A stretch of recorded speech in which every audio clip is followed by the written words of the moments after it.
All right, and we're back. Super excited to be sitting here today with my old friend, Representative Jess Hanson. Jess, welcome. Thank you. Thanks for having me. Yeah, thanks so much for coming in. I'm super excited to have you back in the studio. You actually are one of our repeat guests. We had you in our studio, but not here at the Dabbler Depot, but back at our office, like surrounded by blankets hung up in the ceiling. You were one of our first episodes, just talking about House File 100 and the huge change that was about to come about. That was way back in June of last year. Now here we are. It's 2024. Cannabis is legal. Very exciting. Thank you. And thank many others. But truly, thank you so much for coming out here.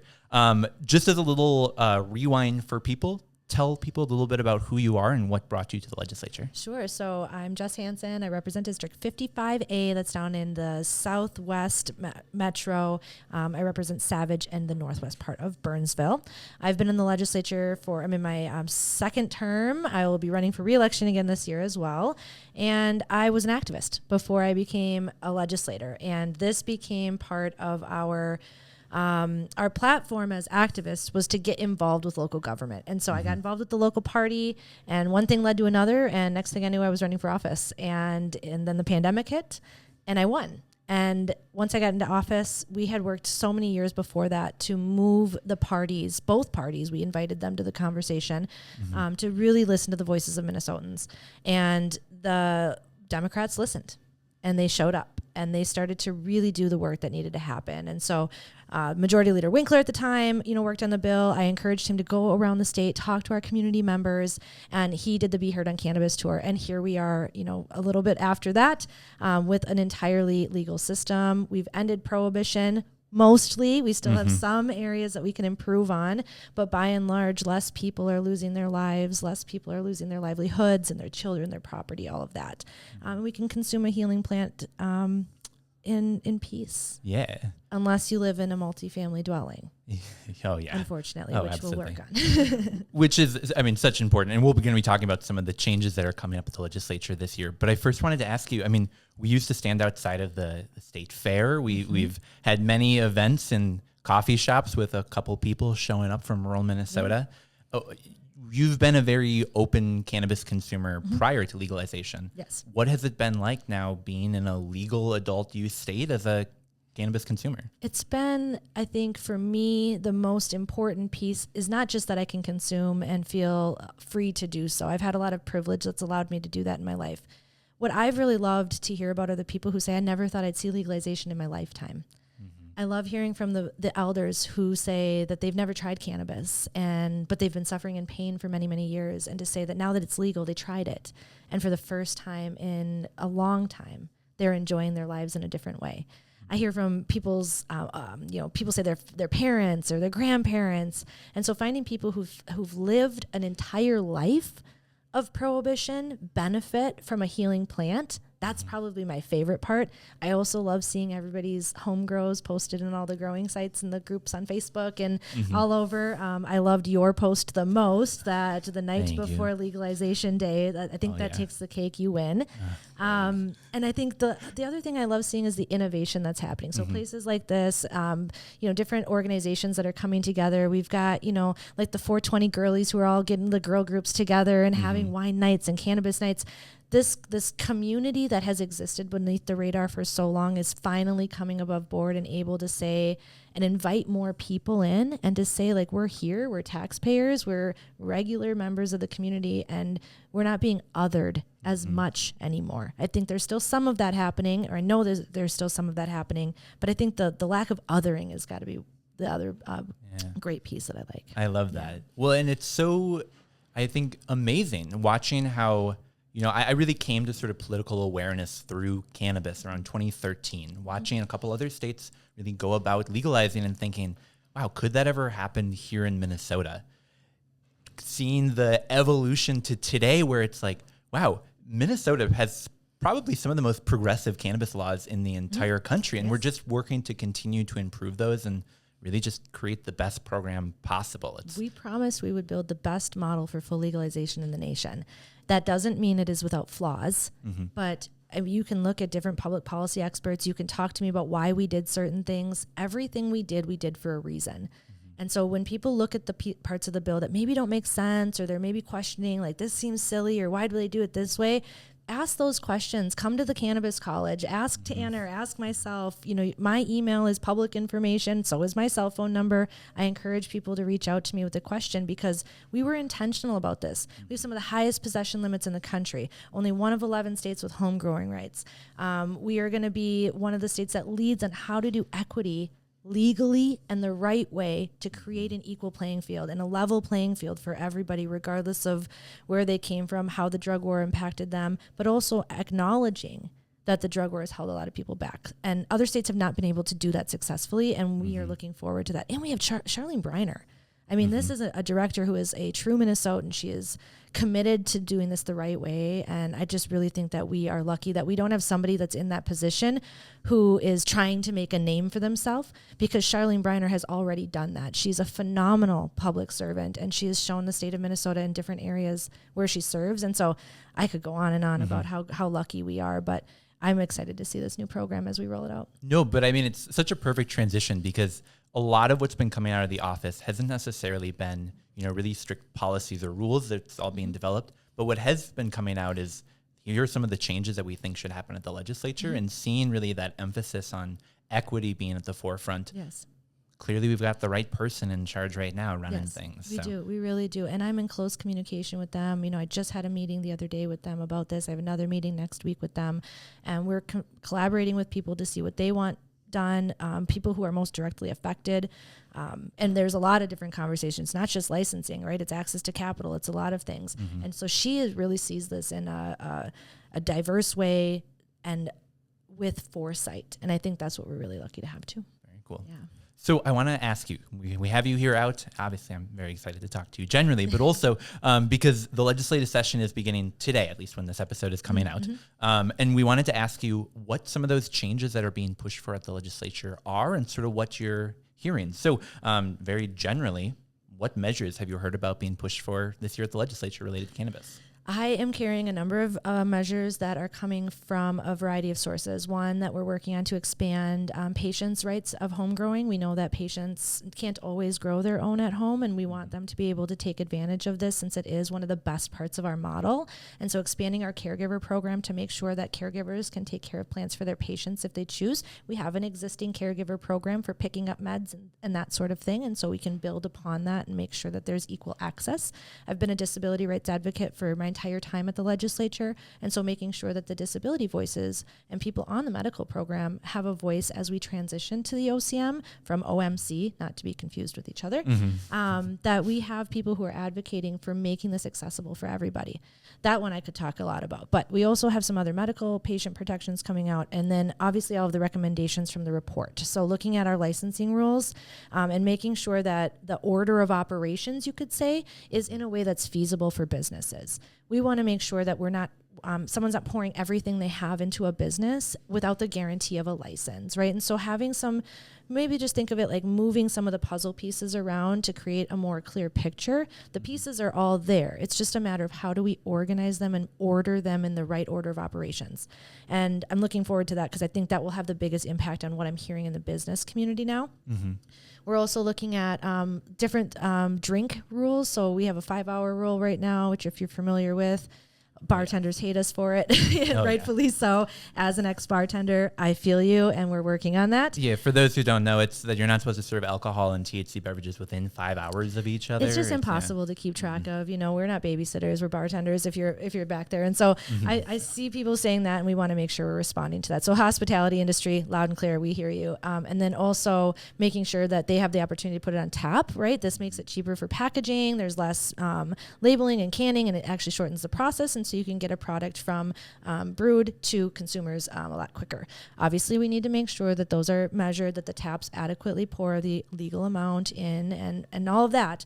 But I know that the Craft Brewers Association is on board. The Hospitality Association, they train their people in really great ways. We also have made one of the largest investments in cannabis and public health in the nation. And so $15 million a year will go to the school public health at the U of M, and I named the department the Center for Cannabis Research. And so we're encouraging the hospitality folks and people who do the training for people who are serving these drinks to participate and engage with the school public health and utilize some of those research resources that they have and really show the nation not only can we build the best model in the country, but we can do the best public health research in the country in collaboration with business and economy.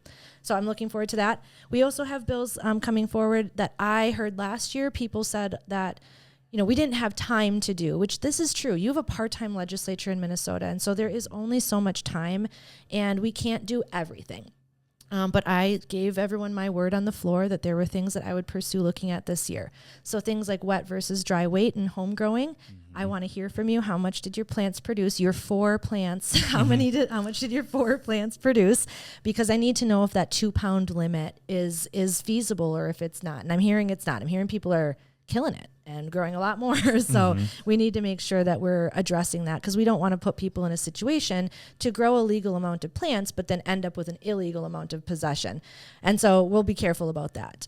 Also looking at some of the rules around just the criminal penalties. And I'll just be really honest with you. I hate Prohibition Light. I don't think there should be a ton of criminal penalties at all.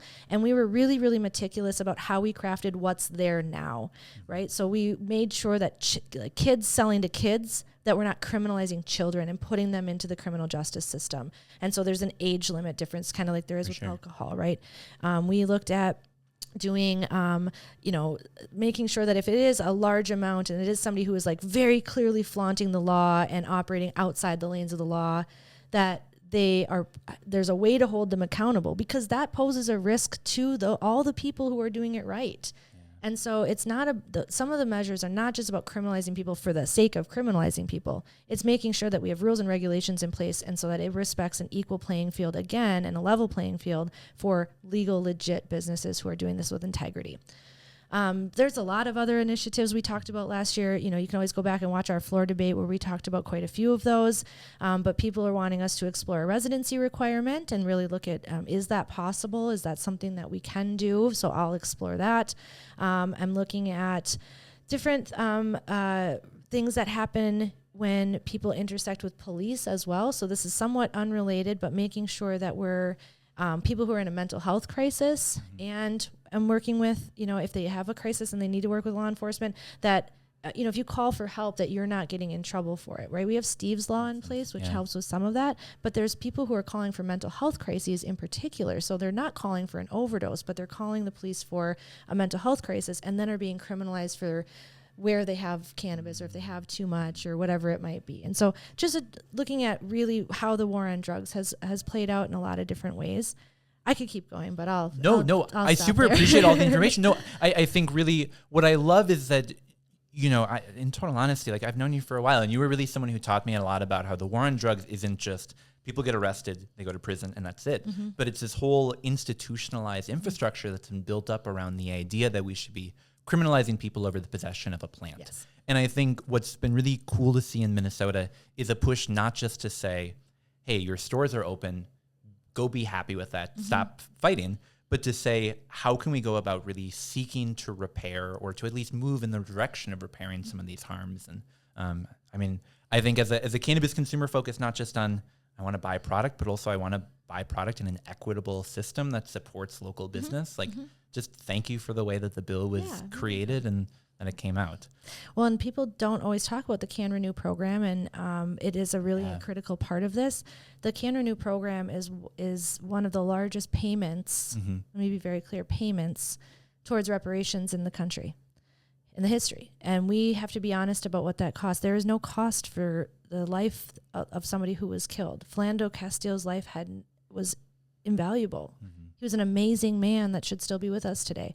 And the fact that cannabis made the officer fear for his life is unacceptable. And so no amount of money that we can ever put into a reparations fund like that would ever actually fix anything, but we can make payments towards it, and we can invest in improving the social determinants of health in the communities that the war on drugs have hurt the most. And that's what I'm looking forward to, is finding the ways to lead the nation on doing the right thing. We're the North Star state. We have an obligation to lead and to do it with integrity. And I think this is one of the many ways in cannabis that we'll do that. I love it.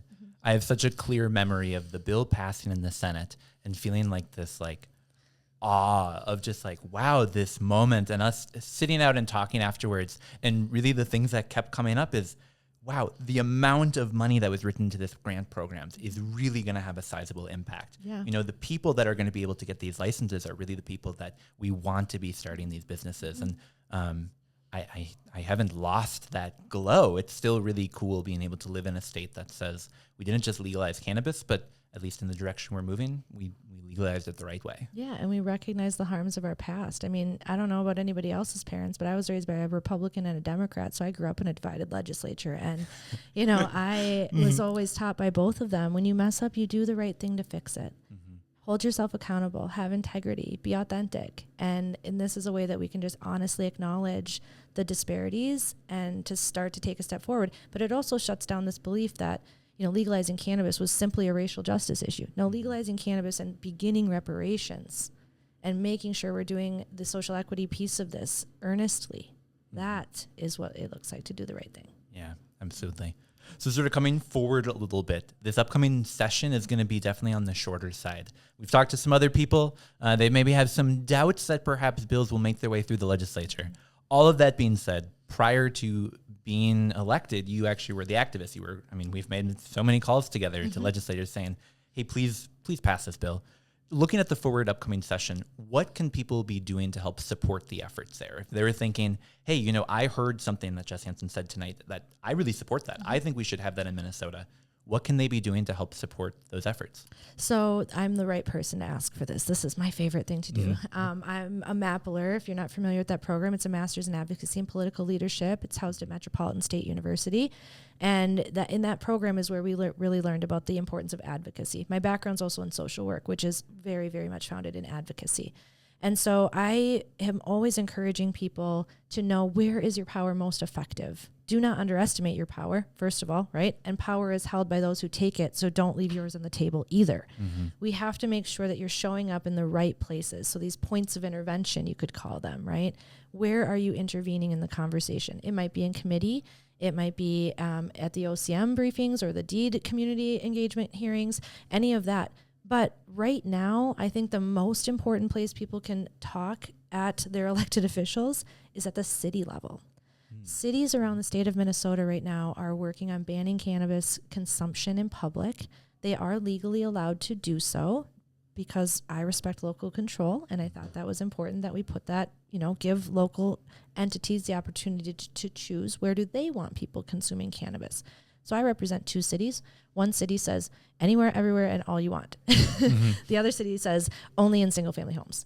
Right. And so we have to make sure that we are approaching these issues mindfully. So talk to your city councils, make sure that they are not outright banning public consumption, make sure that they're creating some space in your city where people can safely consume outside. Because again, people who live in multifamily dwellings are currently not legally allowed to consume in their building, and landlords are threatening them with eviction. Now we're working on addressing that because they are not supposed to be doing that. It was supposed to be a civil fine, but you can contact Senator Ron Latz if you have more questions. He's worked in this space for a long time, and he was really adamant about that particular rule going into place. And so definitely ask him those questions. You're going to get some some direct answers because he has, again, worked in this space from my understanding. And so one, at the city level, talk about that. To me, please email me. I need to hear from you. I know that so many people out here have really great ideas, but I can't help you if I don't know about them. And you may not get on my calendar. You may not get a reply from me right away because I literally get hundreds of emails a day. But I personally look at all of my own emails during session. I have some help outside of session because, as you know, I'm a single mom. I work full time. Life is busy. So I do take advantage of my staff to help me with that. But during session, I'm seeing your emails. When issues are coming up, I'm going into my cannabis folder where I have everybody's email that's ever emailed me about cannabis. And I'm making sure that I'm incorporating all of that. I keep your concerns on a spreadsheet. So when somebody says something to me, I have a spreadsheet that I share with the Office of Cannabis Management to keep them up to date on what some of the movers and shakers in our community are talking about, or just good ideas I hear from new folks, right? So keeping me in the loop is really important. I know that there's been like the shift in leadership from Representative Chair Stevenson, who carried this and just brought it home with Senator Lindsay Port. We kept shout out to them for all the work they've done. And they're going to, continue to be helpful as well, but they also are chairs of really important committees, right? And so to share the wealth and to make sure that we're spreading all of the work out evenly, you can contact your local representative. If you're represented by a Republican, you may or may not get a supportive answer, and I may or may not ever hear about it. So copy me. You can contact the Office of Cannabis Management. Go directly to the source, but copy me. I want to see too. I want to know what people are talking about. I really appreciate some people that have created some Facebook groups to encourage advocacy there. And so talking to each other and coming up with ideas. Just, I think the only other thing I'd say to folks who want to get involved is remember that complaining is not a solution, especially in the legislature. You can complain all day long, but unless you bring solutions, you're not going to be taken seriously, right? And I know you have solutions because you have complaints. I just need you to get to the solution part when we're talking. Because if we don't hear what you think we should do about it, it's hard for us to take action. Our job is to amplify your voice. I can't amplify complaints because then I got people asking me, so what's the solution? Yeah, exactly. Right? So we need to make sure that if you're coming with a complaint, come with a proposed solution. I can't guarantee it will go anywhere or anything like that, but at least we shoot your shot. Let's try it. You miss all the shots you don't take, or whatever the saying is, exactly. Right? So do that. But also remember that everybody who's working for you on this is a Minnesotan. We are all from here. We all, or at least have a tie here. We're all living here together. And so engaging with your mayors, engaging with your neighbors, that's the kind of advocacy we need to see. The last thing I'll say on that is, as you advocate and you're encouraging others to do so, or you're participating in the Reddit threads or whatever you're doing, be careful what you repeat. I have seen people repeating some information that is so wrong. And it's a shame to see people kind of jeopardize their credibility in that way, because not just because you heard it from a predatory consultant, which they're everywhere right now, right? Absolutely. Be careful. Or somebody who's, transformed their business into now as a cannabis business. So cannabis HVAC, cannabis lawyer, cannabis this, cannabis that. They just added cannabis to the front of their profession. Be careful, because they are wanting to get into this industry, and they're welcome. We want them in our industry. We need services like this. But they are not the experts either. So I'm not even an expert. Sometimes I have to ask questions. And so really remembering that there is no easy button in life, and there is no easy button in policymaking or in advocacy. So you've got to show up and do the work. And the world's run by people who show up, and power is held by those who take it. And so make sure that you are being responsible with what you take, and just be careful what you repeat.